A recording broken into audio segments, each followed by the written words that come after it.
আপনারা দেখেছেন না কালকে রাজশাহীতে একটা বাবা 4টা ছেলে মেয়ে, তার 2টা মেয়ে 2টা ছেলে, কি শিক্ষা দিয়েছিল ছেলে মেয়েদের? লোকটার 8 মাস আগে বউটা মারা গেছে, ছেলেরা আর মেয়েরা মিলে এই কিছুদিন চালিয়েছে। কিন্তু কালকে তার আগের দিন সারা দিন এই 2 বউ মিলে এই শ্বশুরের সাথে ঝগড়া করেছে। খাবার তো দেয়নি, জিনিসপত্র 2 ছেলে মিলে বাড়ি থেকে সব উঠানে টান দিয়ে ফেলে দিয়ে বলছে বাড়ি থেকে বের হয়ে যা। লোকটা অসহায়, শেষ পর্যন্ত স্টেশনে যেয়ে সারা রাত এদিক ওদিকে ঘোরাফেরা করে, সারা দিন খাওয়া নেই, জীবনের উপরে বিতৃষ্ণা এসে গেছে। এর আসছে না ইন্টারসিটি মাথা দিয়ে বলছে। এটা কালকের ঘটনা। আমি শুধু এই লোকটাকে দোষ দেই না, বা ওই ছেলে মেয়েকেও শুধু দোষ দিই না। আপনার ছেলে মেয়ে এমন ভাবে কেন তৈরি করলেন যে তারা বোঝেই না যে মা বাবা কি? আপনার বউ 2 জন মিলে যখন বাবার সাথে ঝগড়া করেছে, যদি বিচার আচার করে যদি দেখা যায় যে বাবার দোষ নেই, বউদের দোষ, ওই রকম বউ তো বাদ দেওয়া ফরজ। হযরত ইসমাইল আলাইহিস সালাম বাদ দিয়েছিলেন না? বাবার কথা শুনে বউ বাদ দিয়েছিলেন। যে ছেলে যদি ওই রকম ইসমাইলের মতো তৈরি করে যেতেন, তাহলে এই 2 বউ ঝগড়া করা না, যদি দেখতো যে বউগুলোর দোষ, দরকার হয় বউ তালাক দিয়ে নতুন বউ নিয়ে আসতো, তাও বাবাকে বাড়ি থেকে বের করে দিত না। এই যে আজকে লোকটা আত্মহত্যা করে চলে গেল, এই মামলা যদি এখন হয়, এই যে 4টা ছেলে মেয়ের নামে হবে আর ওই 2 বউর নামে, এই 6 জন সারা জীবন এখন জেলে থাকা লাগবে। আর ফাঁসির মামলা, যেহেতু মার্ডার মামলা, ফাঁসি হয়ে যেতে পারে। কি হইল? লোকটাও চলে গেল।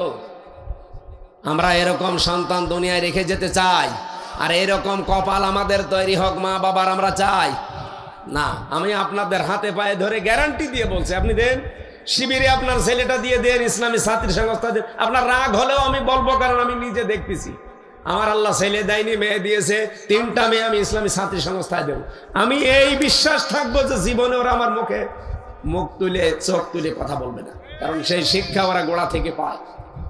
আর আমি নিজে বিশ্ববিদ্যালয়ে দেখেছি, শিক্ষক ক্লাস নিচ্ছে আর ছাত্র জুতা দিয়ে পিটাচ্ছে, বলছে শালা তোরে মেরেই ফেলবো। বলছে বাবা তুই আমারে ছেড়ে দে, জীবনে আমি আর ক্লাস নেবো না। বলে না, বাংলায় বলছে শালা তোরে আমি বলেছিলাম ওই কাজ করতে, করিস নাই। আমার নিজের চোখের সামনে। এটা ছাত্র মাস্টার্সে পড়ে।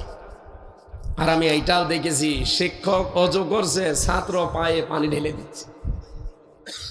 আর এত ছাত্র তো এইটাও এটা কেবল গেছে মক্তবে, এটা মানুষের মতো মানুষ হচ্ছে, আর ওটা অলরেডি জানোয়ার হয়ে গেছে।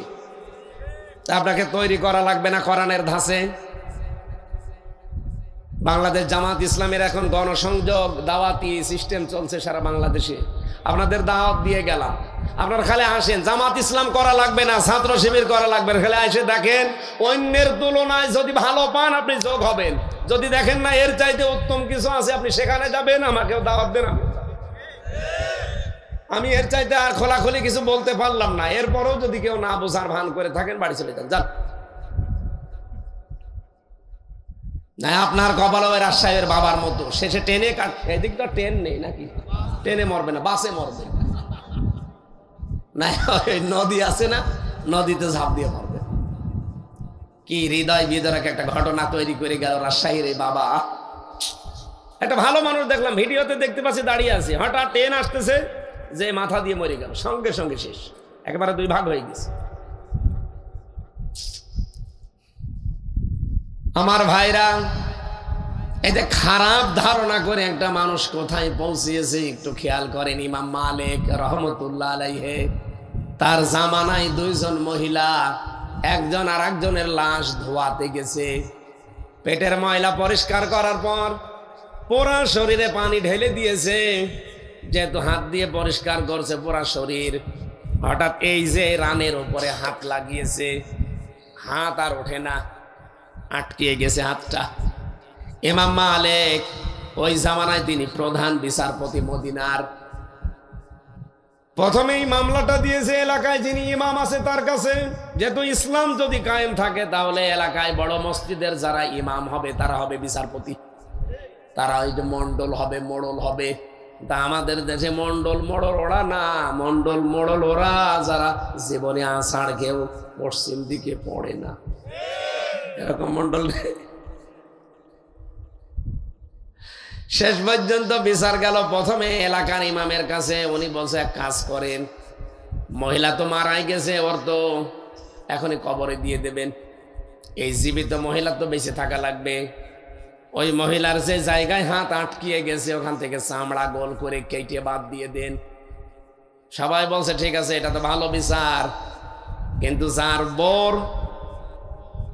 যার বউ মারা গেছে তার স্বামী বলতেছে না, আমি এটা হতে দেব না, আমার বউ ভালো বউ, আল্লাহওয়ালা বউ, মরেই গেছে, এখন আপনি চামড়া কেটে নেবেন, দরকার হয় জীবিত মহিলার হাত কেটে ফেলেন। এখন ওই লোকটার বউ, স্বামী আর ছেলে এসে বলছে কি বলেন, আমরা আসলাম উপকার করার জন্যে, আর এখন আমার বরই আপনার হাত কাটবেন? না, আমরা এটা হতে দেব না। এখন এলাকার ইমামের এলাকার ছোটখাটো রায় যিনি দিয়েছেন এই তার কথা যেহেতু মানতে চায় না, বলছে ঠিক আছে, বড় বিচারপতি যিনি আছে তারে ডাক দেন। ওখান থেকে 80 কিলোমিটার দূরে থাকতো ইমাম মালিক রহমতুল্লাহ আলাইহি, ঘোড়ায় চড়ে তাকে নিয়ে আসলেন। এই মহিলাকে পর্দার আড়ালে বসিয়ে উনি জিজ্ঞাসা করলেন, হ্যাঁ মেয়ে, বলো দেখি কি করেছো আচরণ এই লাশের সাথে? মেয়েটা কাঁদতে কাঁদতে অস্থির হয়ে যাচ্ছে, কারণ অনেকক্ষণ তার হাত আটকিয়ে আছে, তারও তো শারীরিক বসাম পায়খানায় কোনো জায়গায় যেতে পারে না, উঠলে এই লাশ উঠে পড়ে, কি একটা ঝামেলায় আছে। কি করি এখন, আমি লাশ নিয়ে কি করব, তোমার নিয়ে কি করবো, যা যা হয়েছে তাই তাই বলো, আমি এখন কোরআন দিয়ে আর হাদিস দিয়ে বিচার করি। মেয়েটা কাঁদতে কাঁদতে ভয় বলছে না, আমি কিচ্ছু জানি না। ইমাম মালিক বলছে না, আমার মনে হচ্ছে এখানে কোনো ঘটনা আছে। মেয়েটাকে ধমক দেওয়ার পরে 2-3 বারের বারও মেয়েটা বলছে হ্যাঁ আমি যা হয়েছে এবার আমি বলছি। এই যে মেয়েটা মারা গেছে, কিছুদিন আগে জীবিত থাকতে একবার রিকশায় করে বাড়িতে যাবার সময় একটা গাড়িতে করে বাড়িতে যখন ঢুকছিল তার সাথে একটা যুবক ছেলে ছিল। আমি একটা খারাপ ধারণা করেছিলাম তার প্রতি, তুমি তো দেখতে ভালোই, পর্দা করে বোরকা পরে চলো, অথচ পর পুরুষ নিয়ে বাড়িতে ঢুকতেছ। পরবর্তীতে শুনলাম যে ওই ছেলেটা তার নিজের বোনের ছেলে। বলেন তো বোনের ছেলে সম্পর্কে কি হয়? খালা, খালা হয় না? খালা হয়, খালার মা তো একই। মানুষ কি খালার সাথে খারাপ কোনো ধারণা করে? আর খালার সাথে কি জায়েজ নেই? 14 জন পুরুষের সাথে তো দেখা করা জায়েজ আছে, তার ভেতরে কি খালাস? 14 জন মহিলার সাথেও দেখা করা জায়েজ আছে, 14 জন, তার ভেতরে আপন খালা একজন, তার সাথে আপনার দেখা করা জায়েজ আছে। কিন্তু চাচা তো খালা, ওই মামা তো খালা, আর ওই প্রতিবেশী খালা, ওইসব বাদ দিন। অনেকে মনে করে খালা তো খালা বলে সব বিশাল আছে না, শুধু আপন খালা হওয়া লাগবে। 14 জন মহিলার সাথে যে একজন পুরুষের দেখা করা জায়েজ আছে, কোন খালা? আপন খালা। মা আছে, খালা আছে, ফুফু আছে, নিজের আপন মেয়ে আছে, ভাইয়ের মেয়ে আছে, বোনের মেয়ে আছে, 14টা নাম আছে সূরা নেসার 22 নাম্বার 21 নাম্বার আয়াতে দেখে নেবেন। যে তোর নিজের বোনের ছেলে আপন, তাহলে ওটা খালা হয়।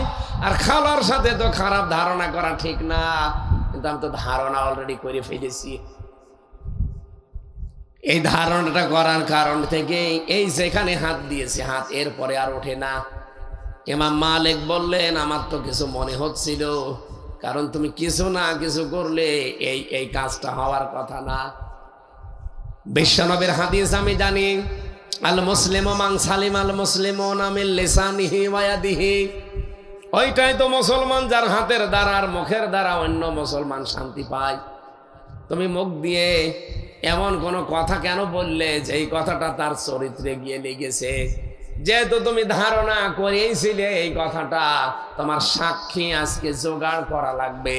ওয়াল্লাযীনা ইয়ারমুনাল মুহসানাতি সুম্মা লাম ইয়াতু বিআরবা'তি শুহাদা ফাজলিদুহুম 80 জালদা ওয়ালা তাকবালু লাহুম শাহাদাতান আবাদা।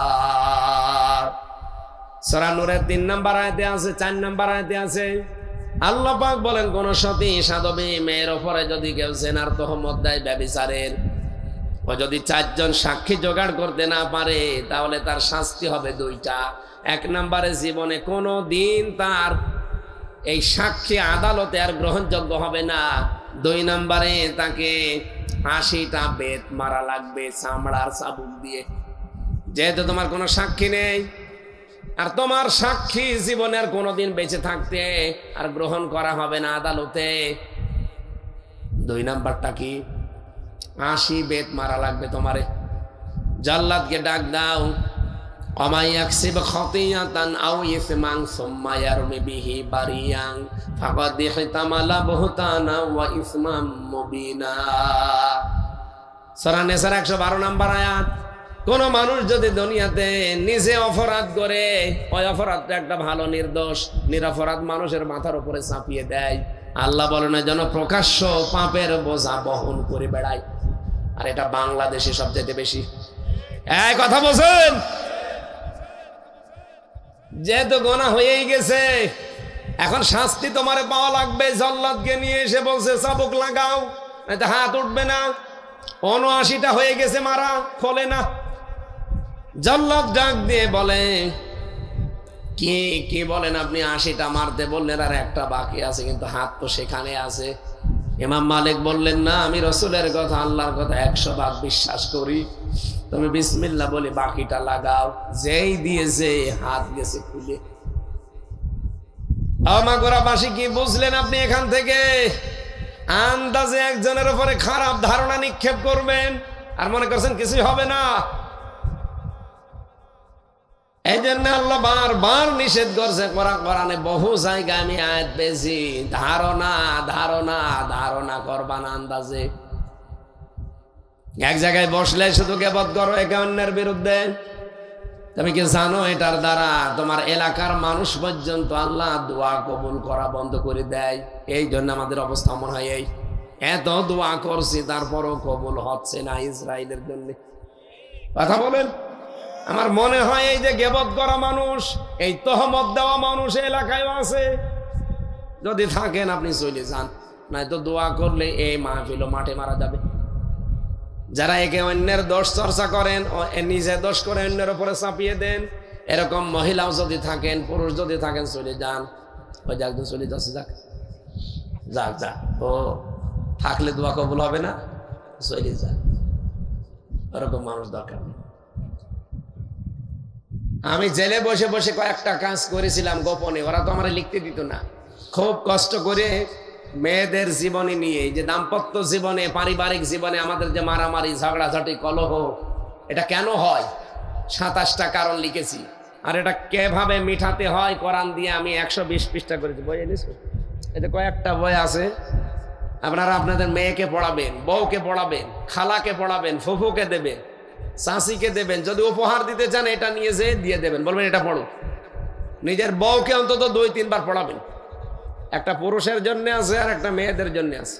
আর আদর্শ নারী বলে কাকে কাকে আপনি দুনিয়ায় অনুসরণ করতে পারেন মেয়েদের ভেতরে, সেই 6 জন মহিলাকে আমি দিয়েছি।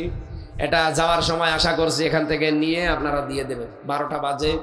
আমি আজকের মতো এ পর্যন্ত শেষ করে মোনাজাতের মাধ্যমে, আগামীতে আবার কথা হবে, দেখা হবে ইনশাআল্লাহ। আমিন।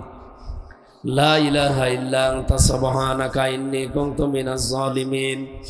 আল্লাহ মাগুরা জেলার মোহাম্মদপুর থানা, হাড়পাড়া, মদন মোহনপুর জান্নাতুল কোরআন হাফিজিয়া মাদ্রাসা ময়দানের দিকে তাকাও। এলাকার যুবক যারা আছে তারা এলাকাবাসীকে আর মাদ্রাসা কমিটিকে নিয়ে কোরআনের মাহফিল সাজিয়েছে। আল্লাহ যতটুকু শুনেছি আমল করার তৌফিক দাও। সম্মানিত সভাপতি মাওলানা নজরুল ইসলামকে কবুল করো। এ মাহফিলে যত অতিথি এসেছে, আমার ডানে বামে যারা বসা আছে, আল্লাহ আজকে একটা বিষয় আমরা ক্লিয়ার হয়ে গেছি, জ্ঞান আছে, ধারণা করা কবিরা গুনাহ। এই ধারণা থেকে জীবনে আমাদের বেঁচে থাকার তৌফিক দাও। যারা নিজেরা অন্যায় করে এই নিরপরাধ মানুষগুলোর উপরে চাপিয়ে তাকে কালার করে দিতে চায়, এই গণাটা বাংলাদেশে সবচাইতে বেশি। আল্লাহ তুমি আমাদেরকে অপরাধ থেকে বাঁচাও। মা বোনদেরকে তুমি খাদিজার মতো, আয়েশার মতো বানিয়ে দাও। এ মাহফিল বাস্তবায়নের জন্য বিশেষ করে যারা শ্রম দিল, আল্লাহ তাআলা মিজানুর রহমান ভাই তার মা বাবার জন্য দোয়া চেয়েছে, তুমি মাফ করে দাও। আমার মুশতাক ভাইয়ের মাধ্যমে এসেছি, তাকেও তুমি কবুল করে নাও। রব্বুল আলামিন, 3টা বছর জালেমের জিন্দানখানায় আমি অসুস্থ হয়ে গেছি, তুমি আমাকে আগের অবস্থায় আবার ফিরিয়ে দাও। বাংলার এই জমিনটা তুমি কোরআনের হাতে তুলে দাও, চর্ম চোখে যেন দেখতে পারি কোরআন দিয়ে বাংলাদেশটা চলছে।